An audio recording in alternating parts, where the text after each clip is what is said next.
अस्सलाम वालेकुम to all of you, welcome to mature minds. Mature minds यार, आज हम बहुत ही इंपॉर्टेंट थिंग के बारे में बात करने वाले हैं। That is going to be about जो अभी पावर सेक्टर में जो मसला हुआ है पाकिस्तान में, उसके हवाले से। पावर आउटेज हुई है, 23 जनवरी है आज। तो आज के दिन ही सुबह तकरीबन 7:30 बजे के करीब ना पाकिस्तान में टोटल आउटेज ब्लैकआउट हो गया। तकरीबन 90% पाकिस्तान में लाइट चली गई। If you are in Pakistan तो आपने ये चीज़ एक्सपीरियंस की होगी।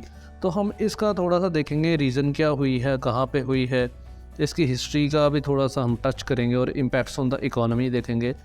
Immediate impacts obviously, not long term के एफडीआईज़ कितनी कम हुई है वो तो वक्त के साथ पता चलेगा, बट जो इमीडिएट इम्पैक्ट्स हुए हैं उनको हम देखेंगे। Before going to lecture let me remind you to subscribe channel, press the bell icon.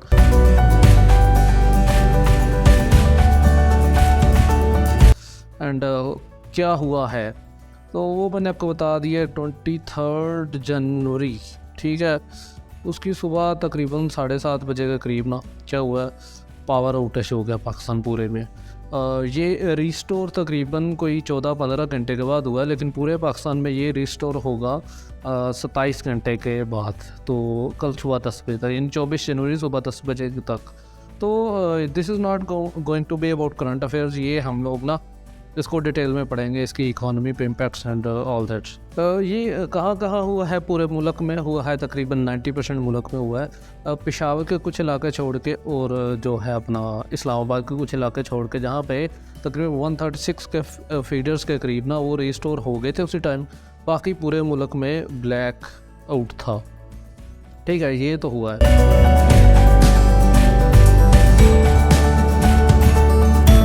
अब ये हुआ क्या, फॉल्ट कहाँ पे हुआ था? ये बेसिकली फॉल्ट हुआ था सिंध में, सिंध और बलूचिस्तान। अब बलूचिस्तान आप मैप में देखें कि हमारे पास ना बलूचिस्तान को मेन एक ही लाइन जाती है पूरे बलूचिस्तान की। थोड़ी सी तो यानी कि आबादी है, 62-63 लाख बलोची और तकरीबन इतना 1.25 करोड़ के करीब आबादी है।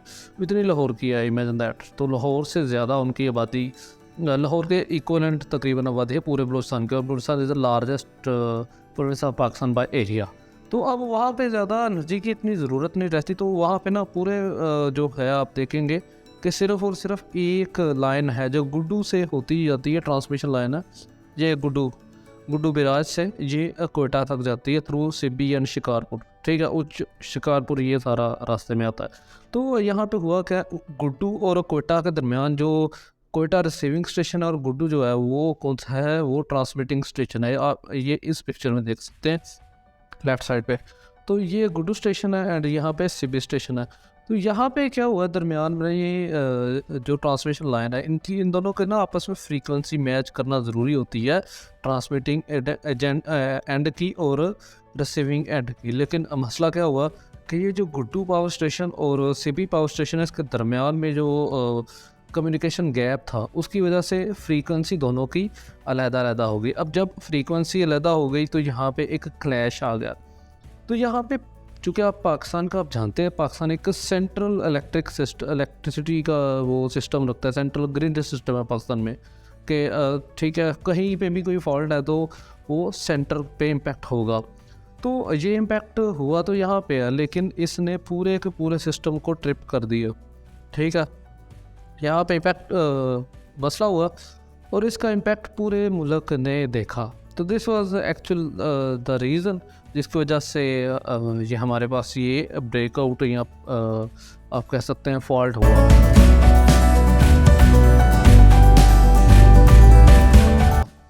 अब इसके इम्पैक्ट्स क्या हुए इकोनॉमी पे? पहले तो ऑब्वियसली हमारा जो कम्युनिकेशन सिस्टम है वो सारा का सारा सिस्टम ही जैम हो गया, ठीक है। टेलीकम्युनिकेशन जो कंपनीज़ हैं, उनके जो पावर स्टेशन हैं, जो उनकी जो टावर्स हैं, उनके पास कम्युनिकेशन को कंटिन्यू करने के लिए तमाम के तमाम चीज़ें, तमाम के तमाम फ्यूल जो वो रन आउट हो गया।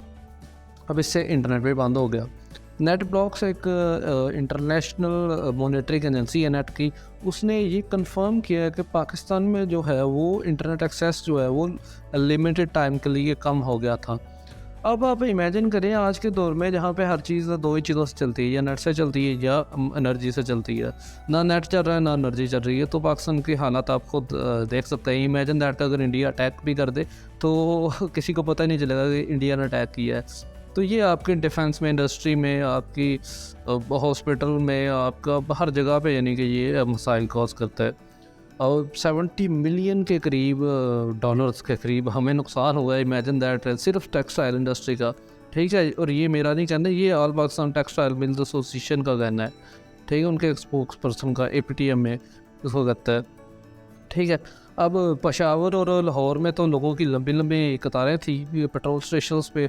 ठीक है, इवन के 50% पेट्रोल स्टेशंस पे तो पेट्रोल ही नहीं था। अब इसकी क्या वजह है कि पेट्रोल का डिमांड ज़्यादा हो गई। जब एनर्जी नहीं है, जब इलेक्ट्रिसिटी नहीं आ रही, तो लोग जो आर्टिफिशियल जनरेटर्स हैं उनकी तरफ भागेंगे, जो अपने इंडिविजुअल जनरेटर्स हैं। अब जब इंडिविजुअल जनरेटर्स की जो एफिशिएंसी, जो आप कह सकते हैं वर्किंग ज़्यादा होगी, तो वो फ्यूल ज़्यादा इस्तेमाल करेंगे। तो इस वजह से फ्यूल क्राइसिस भी एक टेम्परेरी किस्म का वो भी फेस हुआ। ठीक है, तो यहाँ पे ये वो पूरे मुल्क के जो हॉस्पिटल सर्जरी थी उसको पोस्टपोन कर दिया गया। सिर्फ और सिर्फ वही सर्जरी परफॉर्म की गई जो इमरजेंसी में थी। तो दिस वाज ऑल्सो सिचुएशन। तो यहाँ पे लाइक मैं इंडिविजुअल की तो बात ही नहीं कर रहा। अभी इंडिविजुअल मैन ने जितना सफ़र किया ना, वो तो बता ही नहीं सकता ना। ये तो इंस्टीट्यूशनल लेवल पे सफरिंग्स हैं। ठीक है, जितनी भी इंपॉर्टेंट मीटिंग्स थी वो कैंसिल हो गई। ठीक है, जितना भी हमारा इंफ्रास्ट्रक्चर था वो कोलैप्स कर गया, हमारा कम्युनिकेशन सिस्टम कोलैप्स कर गया, हमारा डिफेंस सिस्टम तक इवन के यानी कि कोलैप्स कर रहा था। तो दिस वाज द थिंग। तो हमारे पास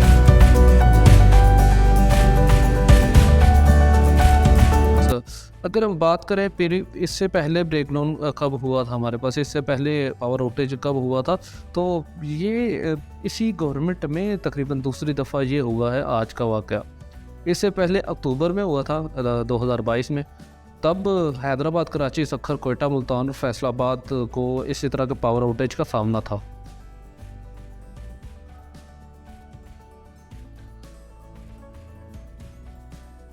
और तकरीबन 8000 megawatt of power went offline. ठीक है, तो ये मसला हुआ था। तब भी दस्तगीर साहब ने ये कहा था जी कि 2 पावर लाइंस हैं जो हमारी, तब यानी कि पावर लाइंस पेशावर वाली पावर लाइन थी और दूसरी यही वाली पावर लाइन थी गुड्डू वाली। तो इसमें मसला हुआ। तो ये एक था इससे पहले वाला। तो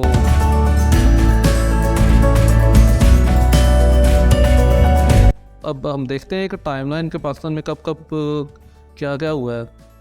तो पिछले तकरीबन 9 सालों में ना हमने 8 बड़े पावर आउटेज देखे हैं। अब यार इमेजिन करो एक मुल्क जिसमें 9 सालों में इस तरह का स्टेबल आपका इंफ्रास्ट्रक्चर ही नहीं है एनर्जी का, वहाँ पे इंडस्ट्री क्या डेवलप करेगी, वहाँ पे इन्वेस्टर्स क्या आएंगे, वहाँ पे आपकी क्या FDI आएगी, वहाँ पे FPI का क्या पोर्टफोलियो रहा होगा, वहाँ पे क्या स्पेशल इकनॉमिक जोन्स बनने हैं, वहाँ पे क्या डेवलपमेंट होनी है, वहाँ पे किस किस्म का सोशल इकनॉमिक पॉलिटिकल डेवलपमेंट होनी है। पाकिस्तान जो ऑलरेडी ही पहले कोरोना आ गया, फिर हमारे पास 2022 के फ्लड्स हैं, दैन पॉलिटिकल टर्मोइल है हमारे पास यहाँ चल रहा, अब इकनॉमिक क्राइसिस भी चल रहा था, और अब उसके चलते हुए एक और शॉक हमारी नेशन को मिला है एनर्जी का, एनर्जी आउटेज का। तो इमेजिन दैट कि हमने पिछले 8 सालों में तकरीबन 9 सालों में 8 दफ़ा इस तरह की सिचुएशन फेस की है। अब इससे होता क्या है, इससे होता ही है कि यार जो इंटरनेशनल इन्वेस्टर है ना, वो समझता है कि यार जिस मुल्क में एनर्जी ही नहीं है वहाँ पे जाके मैंने फैक्ट्री क्यों लगानी है।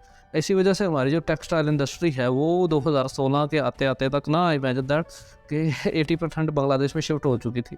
तो वो बाद में शिफ्ट हुई थी 2020-21 में पाकिस्तान में वापस, लेकिन मुझे लगता है कि अभी ज़्यादा दोबारा वापस चली जाएगी। इनफैक्ट जो अभी हमारी FDI चल रही है वो $450 मिलियन के राउंड अबाउट चल रही है, और वो बहुत ही ज़्यादा कम है मंथली ऑब्वियसली।